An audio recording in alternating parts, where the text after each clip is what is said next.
మీ business ఏదైనా మీ ఊర్లో promotion చేయాలంటే అది సుమన్ టీవీతోనే సాధ్యం. ఇప్పుడే సంప్రదించండి.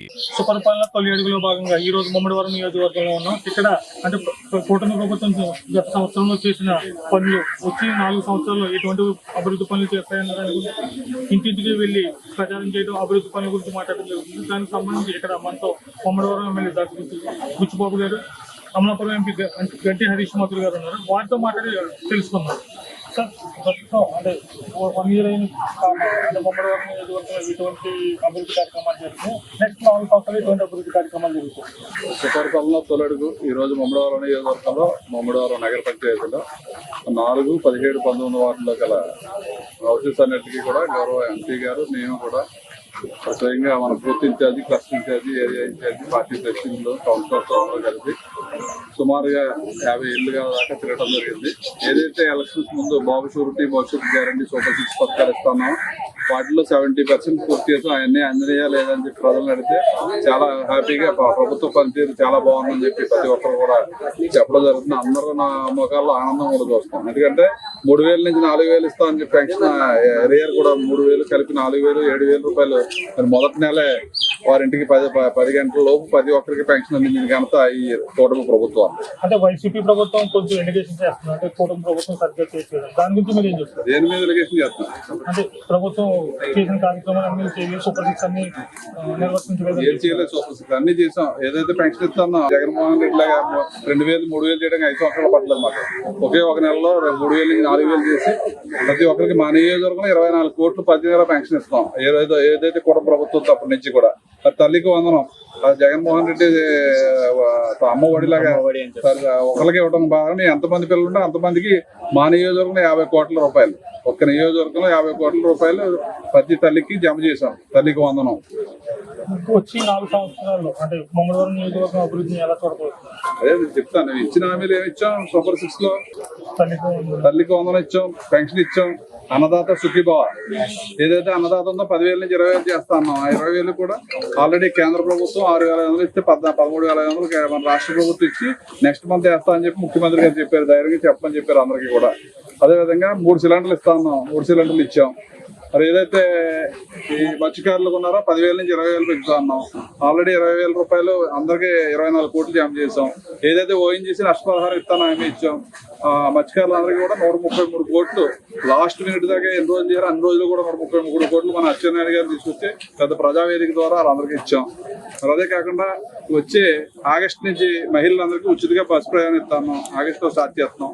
ఏదైతే నిరుద్యోగంలో నిరుద్యోగ భృతి అంతా కూడా డిగ్రీ పూర్తి చేసిన ఖాళీగా ఉన్న నిరుద్యోగులు అందరికీ కూడా 3,000 రూపాయల భృతి కూడా తొందరలో స్టార్ట్ చేస్తానని చెప్తున్నాం. అందరూ కూడా యాక్సెప్ట్ చేస్తున్నారు.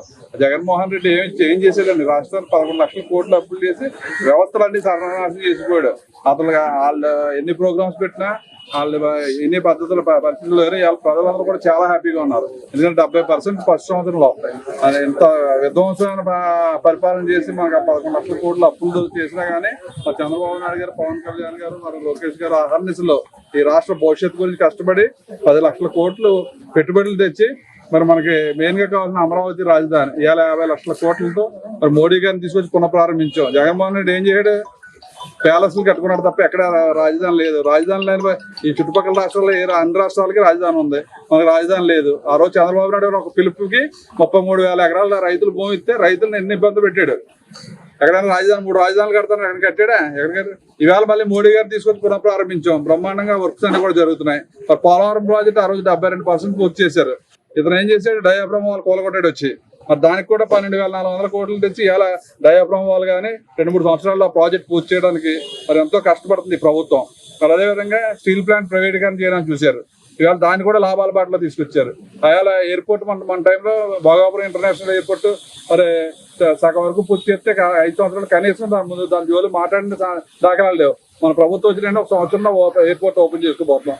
రైల్వే జోన్ గురించి 5 సంవత్సరాలు అడిగే జగన్మోహన్ రెడ్డి ఎక్కడైనా ఇవాళ రైల్వే జోన్ కూడా తెచ్చుకున్నాం. మరి మన రైల్వే జోన్ కూడా మన ఎంపీ గారు అన్నింటి కృషి చేసి తొందరలో మన కోటిపల్లి రైల్వే లైన్ కూడా పూర్తి చేయడానికి అన్నింటి కృషి చేస్తున్నాం.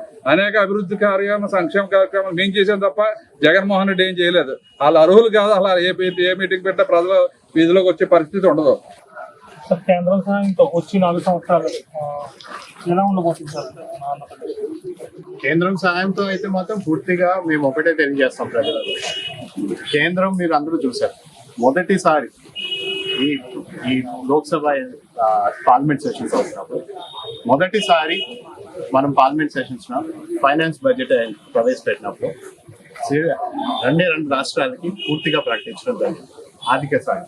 అందులోని మన అమరావతికి 15,000 కోట్ల రూపాయలు, అలాగే పోలవరం ప్రాజెక్ట్ ని పూర్తిగా కేంద్రం బాధ్యత తీసుకుని పూర్తి చేస్తుందని, అలాగే మన ఆంధ్రప్రదేశ్ రాష్ట్రానికి అనేక సదుపాయాలు కూడా ఇవ్వడానికి ఈ మన రైల్వే మన ఏంటది విశాఖపట్నం స్టీల్ ప్లాంట్ అది ప్రైవేటీకరణ చేయము, దాన్ని ఖచ్చితంగా దాన్ని పరిశీలిస్తామని చెప్పి కూడా ఆనాడు మాట్లాడడం జరిగింది.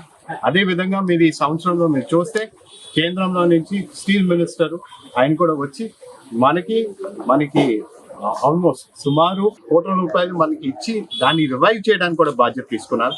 అదే కాకుండా మన రైల్వే మినిస్టర్ ఆయన కూడా మాట్లాడుతూ కేంద్రం నుంచి లేదు మనం ఇప్పుడు ఈసారి విశాఖపట్నంని అది కూడా మనని గుర్తించి దాన్ని కూడా ఒక డివిజన్ కింద తయారు చేయడం జరిగింది. ఇవన్నీ మీరు చూస్తుంటే ఏ విధంగా కేంద్రం పూర్తి సహకారం ఆంధ్రప్రదేశ్ రాష్ట్రానికి ఉందనేది మీరు అందరూ ఒకసారి గమనించారు. ఇది సాధ్యం కూడా మన ముఖ్యమంత్రి వర్యులు నారా చంద్రబాబు నాయుడు గారితో పాటు మన ఉప ముఖ్యమంత్రి వర్యులు శ్రీ పవన్ కళ్యాణ్ గారు ఎన్డీఏ కూటమి ప్రభుత్వం తీసుకున్న బాధ్యత వల్ల ఈ రోజు కేంద్రం అన్ని విధాలుగా ఆంధ్రప్రదేశ్ రాష్ట్రాన్ని ఆక్రమించుకుంటుంది. ఖచ్చితంగా మేము ఇచ్చిన హామీల ప్రకారం అమరావతి మేము ఆనాడు ప్రారంభించినప్పుడు కూడా మేము ఒక మాట ఇచ్చాం, అందరూ ముగ్గురు కలిసి ఖచ్చితంగా ఇది ఒక 3 సంవత్సరాల్లో ఇది పూర్తి చేస్తామని, రాజధాని అనేది ఏర్పాటు చేస్తామని కూడా మీకు తెలియజేస్తాం. ఆనాడు ప్రైమ్ మినిస్టర్ గారు నరేంద్ర మోడీ గారు కూడా ఇవ్వడం జరిగింది. ఆయన హామీ కూడా అదే తెలియజేశారు.